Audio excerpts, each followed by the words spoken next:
All right, how many of us have seen it? And awesome, right? Okay, so let's talk a little bit about this film. But first, let's invite God's presence. Woo! For this moment, that you would open our hearts, that you would tickle our minds, that you would fill us with questions, with hope, and with the courage to take the discerned next step. We thank you for what you're already doing here and now. Amen. So the Oscars. I've become a fan.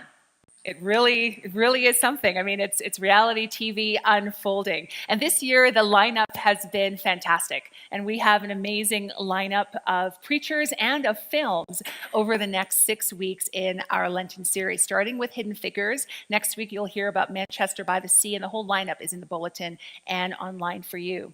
The films this year deal with really challenging, relevant issues. They're about struggle and hope.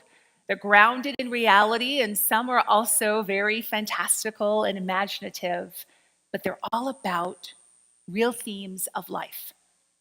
And this year, I would say that they are deeply political.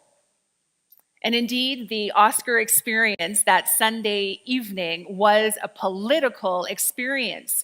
The Twitter was blowing up. CNN and Times and our own CBC the following morning declared it, that the Oscars this year were one of the most, if not the most, political Oscars.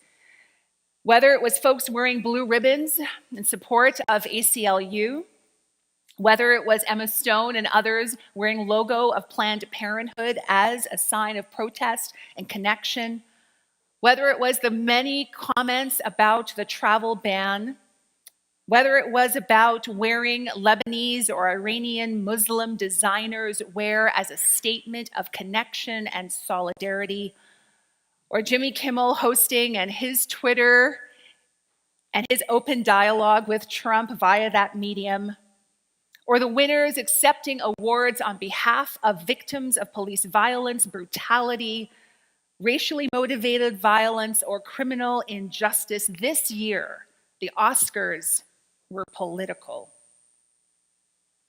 even including having the first Oscar given to a Muslim actor, a full black cast here in Hidden Figures and in Moonlight.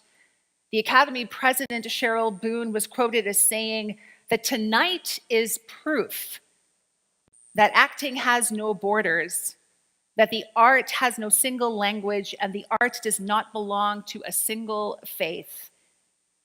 I'm not sure it's proof, but it is indicative that we are on the journey and we are in process. Indeed, these films and the Academy series this year, politics everywhere, politics of government, of gender, of race and ethnicity, of nationality, of welcome and definition of borders. And at the heart of it, the artistry of telling a good story. And stories are meant to open our minds and stretch our hearts. They add depth to these political conversations.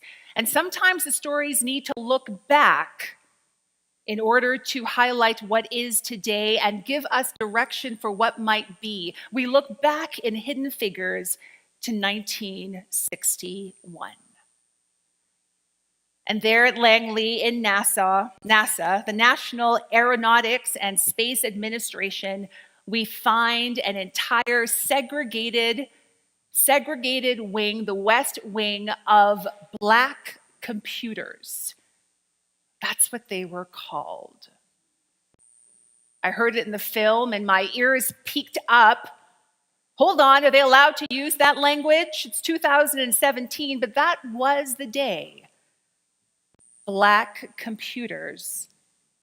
Women who were so brilliant and dazzling in intellect and poise, capable and indeed at the helm of the US race to space.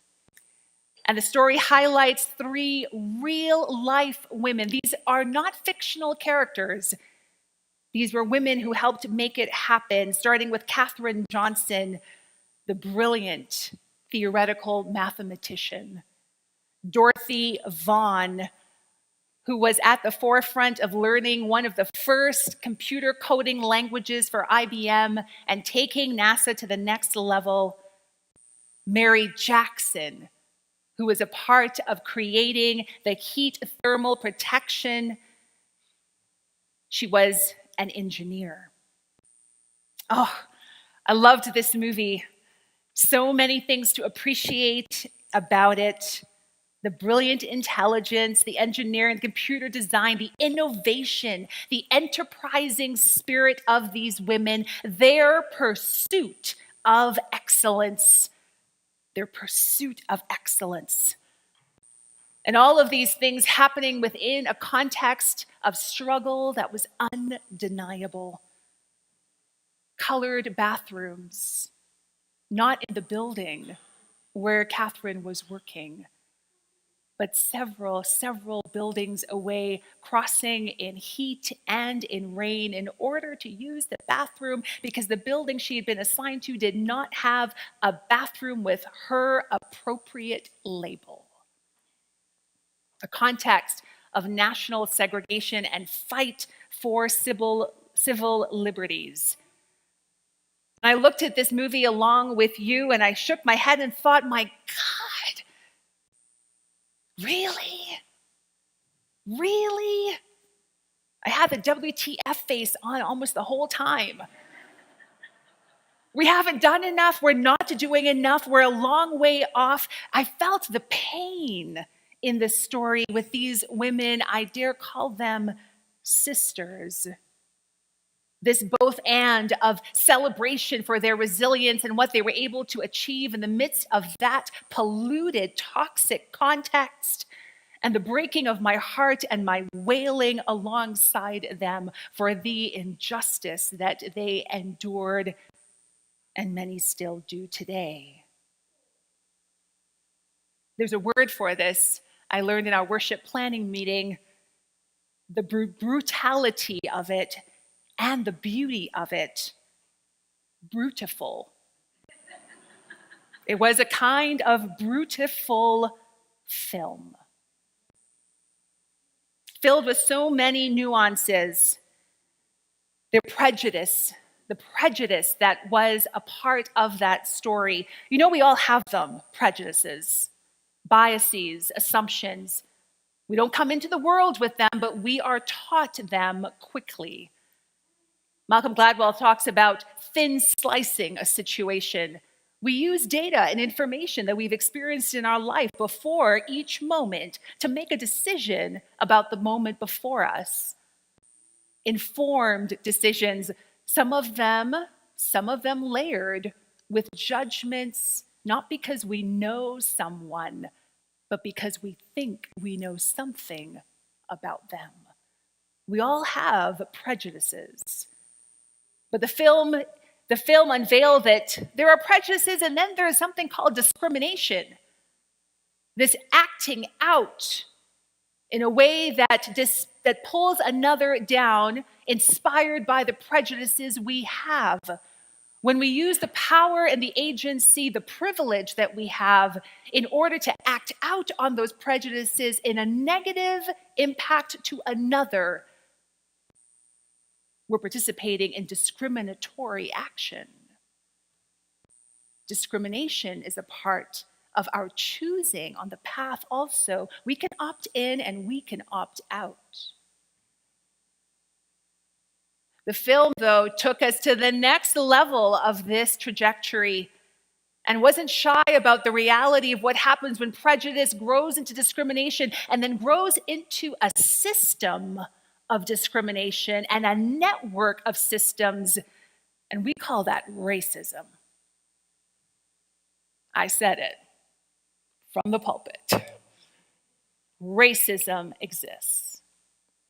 Racism is a reality of our system of life. government, healthcare, schools, the Oscars, the politics of racism is with us, institutionally, systemically, in the way that we weave our neighborhoods and relationships one with another. Racism tells me that the human family is not what we can be. It's broken. And when the family is broken, it hurts. When the family is broken, it hurts. Our text this morning is Psalm 3. And King David wrote this psalm in a time when he was experiencing his family broken. He's writing Psalm 3 in a series of movements, just over 8 simple verses, in a time when his own son, Absalom, is after his crown. And David is on the run, threatened by his own family, exercising pain and hurt toward him, violence toward him. And the psalm in the first half establishes the reality of this pain, that there are things out of David's control. There's brokenness afoot. The system is bigger than he is. And in that first half, he lays out how his heart is breaking and how he longs for a different kind of day. Not necessarily for control, but his prayer is that God would act, that there would be transformation in his broken family situation. And he invites God into that space. He invites God to walk alongside him in the time of adversity, when you're not able to be your full, true self with those who are brothers and sisters, human beings alongside you. We need to acknowledge Hillhurst. We need to acknowledge Canada, that the family is broken. Racism abounds in our culture. Racism, cultureism, faithism, there's discrimination all around. Bomb threats even in our city this past week at the Jewish Community Center. Shootings in our mosques. Men dying because of hatred to another. Even in our beloved United Church of Canada, did you know that in Ottawa, there's a church there called Parkdale United Church? My good friend Anthony Bailey is preacher and pastor there. And in November of this past year, he was called in to return to the church building, for it had been vandalized. There was graffiti on the walls. On the front doors of Parkdale United Church, 2 swastikas. The numbers also 14 and 88. 14 is a number used by white supremacists. 88 is a number referencing Heil Hitler. Preacher, lead pastor, prophet, community activist of Parkdale United Church, Anthony Bailey, is also Black. And our United Church was targeted. Around our country, around our globe, the mantra of stay out, you don't belong here, you are less than me, than others, it's everywhere, church. It's everywhere. And we could talk about all the global examples of it, but somehow today that doesn't feel grounded enough. I want to talk a little bit about us. I want to talk about church. and how these isms like racism show up. Anyone notice here that there are not a lot of people who look like me at Hillhurst?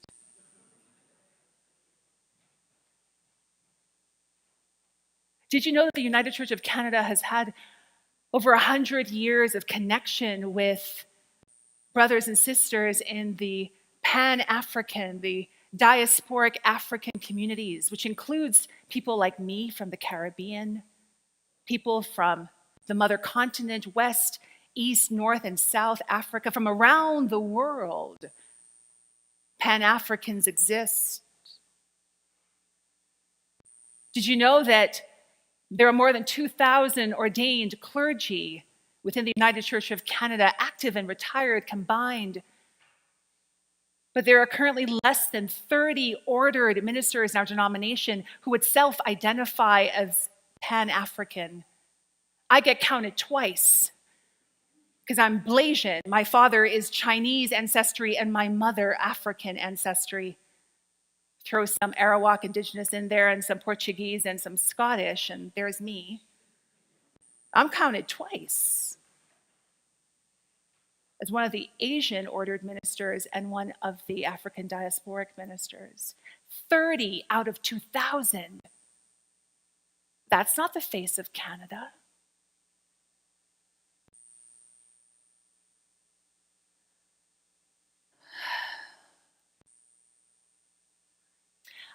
Yeah, I'm going to do it. I want to show you a video. I don't know if I was going to use it or not, but I think it's important that you know a little bit of this history.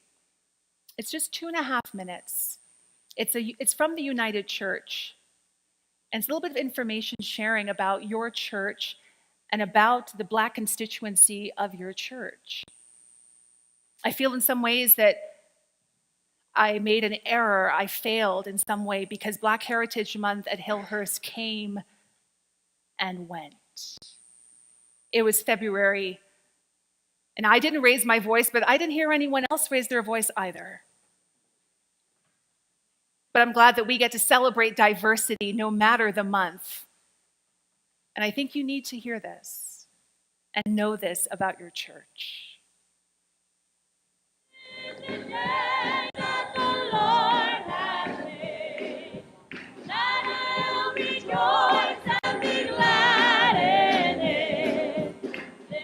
February is Black History Month in Canada. It's a time to honor and celebrate the many contributions of Black people to Canadian society. It's a time to remember African Canadian history, the struggles, and the haunting legacy of the transatlantic slave trade. Black history is Canadian history, and this is perhaps the perfect time to introduce everyone to a part of the United Church's history that few people may know about. That is the history of Black peoples in the United Church. Black people have been part of the congregations that form the United Church of Canada for more than 100 years. African Canadians were actively involved in churches across the country. In Toronto, for example, Wilbur Howard was ordained and served several congregations in the city. In 1974, he was elected as the first and to date the only Black moderator of the United Church. Many other Black people have offered leadership in the church over time. But even today in the United Church, a church that is committed to racial justice, many Black people and Black leaders still struggle with feelings of isolation, alienation, and racism. I come from Scarborough, and Scarborough is one of the most diverse places in Canada. And if you look at the United Churches within Scarborough, they're mainly white. And it's fascinating to me how a community could look so different from the community that they live in. And there's a reason for that, because people aren't feeling comfortable. People don't feel welcome. People don't see themselves represented. People coming in don't all feel called to educate others, and they just want to be and have a spiritual place where they can call their home. Since 2005, a new group of Black people started meeting. Part of this group's focus is about making changes in the United Church. The group is called The Journeys of Black Peoples in the United Church of Canada. But we still have a long way to go as we move into the future. For a church that is striving to become more intercultural, Black History Month provides a unique opportunity to learn more about the lives and legacies of people of African descent. I think it's an ongoing journey of making sure that we feel at home, because we all come from different cultures and different backgrounds and different understanding of, our different church beliefs. February could also be a time for congregations to make an intentional commitment to becoming more culturally sensitive, justice conscious, and racially inclusive. How will you celebrate Black History Month?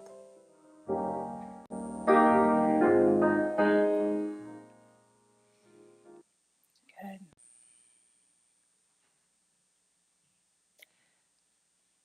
So Psalm 3, the first half, like the first half of this sermon, naming the adversity, naming that the family is broken, naming that we are not yet.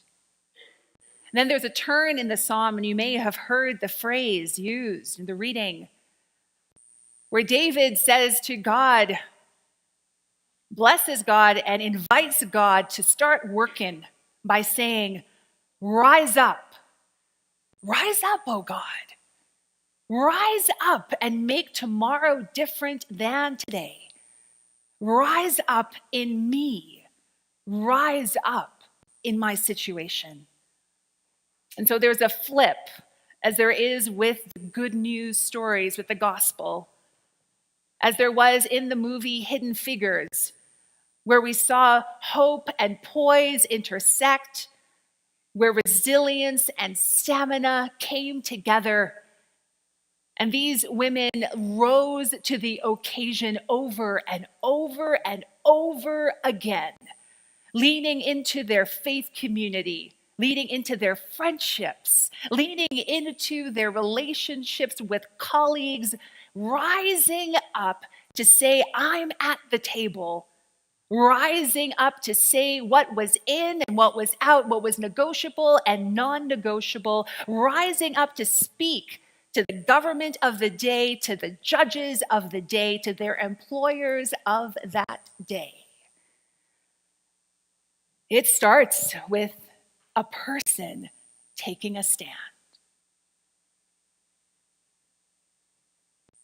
In 2018, just a little way around the corner, your $10 bill is going to change. There's going to be a woman on it. Sir John A. Macdonald is getting the boot. Your purple bill will have a face of Viola Desmond, a woman who lived in Nova Scotia, an Afro-Canadian woman who was the first Canadian woman and Black Canadian woman to fight legally against Canadian segregation. P.S. There was segregation in Canada. And in 1946, Viola Desmond, who went to see a film in a movie theater in Halifax, well, she took a stand. She rose up by sitting down in the white section of the movie theater. And she was charged because there was a price difference between her black seat and the white seat, and she didn't pay the tax. And she took our nation to court. And now, these many years later, we're going to honor her as a country, as a civil rights activist, as a woman who rose to the occasion, as her image will be emblazoned on our $10 note. And recently on CBC, I met a woman by watching a documentary, an interview with Mansbridge, Nadine Caron. Do you know who she is? First Nations Indigenous General Surgeon in Canada. This is 2017, y'all. Or maybe you've heard about Alice Wong, Alice Shuping Chan Wong. 2011 became the first Chinese Canadian woman to be in our Canadian cabinet. Last government. Lots of firsts. Lots of women who are breaking barriers, who are standing up and rising up. So folks like me and you and others can continue to be encouraged and empowered to keep standing, keep marching, keep rising. So I've been thinking a lot about the individual rise and what that would look like for me and us here at Hillhurst. What would it look like for us to rise up even more and take on this mantle of an intercultural vision? What would it look like for us to stretch our boundaries of radical hospitality and welcome many others of different nationality, ethnocultural heritage, race, language? What would that look like? Because it's part of our mantle. In David reaching out and crying out, "Oh God, rise up," we are being told that our work is to rise up with God. And how does God rise up? The first example is right there in Jesus, rising up every occasion to stand with the poor, to stand with the marginalized, to walk across the boundaries of state, of region, to move into spaces that were hard and trying. He stood his ground. He rose up and he walked up into Jerusalem. There was a cost for it. It led him to a cross. But even in that deep adversity, even in that pain, even in that loss, in that cost, he was not alone. And our Christian story says that God rose up with him and in him and through him. And that's what we call resurrection. That's what we call hope. That's what we call new life. That's what we call tomorrow being different than today. That God rises up. And that we then can be courageous because that spirit moves in us as individuals and us as a community. Amen. We have that within us. So I wonder, I challenge, I invite you, Hillhurst, to be in prayer and action and discernment about how we will rise to this opportunity to name that we are and there is more of us to be had. More of us to experience love, to experience difference and diversity, and to welcome others on the journey. For this is a story worth telling. This is a story that matters. Let us not be as hidden figures, but let the gospel shine brightly as we continue to dare boldly and in love, breaking down walls and welcoming all. Thanks be to God.